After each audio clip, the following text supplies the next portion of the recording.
What's up, guys? Let's try another version of chocolate kunafa pistachio and from Choco Art Muela Sharjah. So, first impression, ang liit niya, very thin, and mabilis siya din mag-melt.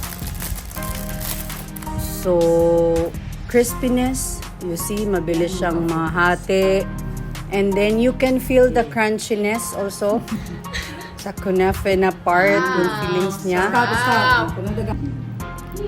Yan, see, masarap siya, guys. I share with my office. Masarap siya, okay? But not yung hinahanap-hanap mo na sarap na balik-balikan mo. Ow! Tawag nun, for a 20 dirhams, hindi siya worth it, okay? For me, okay? Hindi ko naman alam yung costing nila.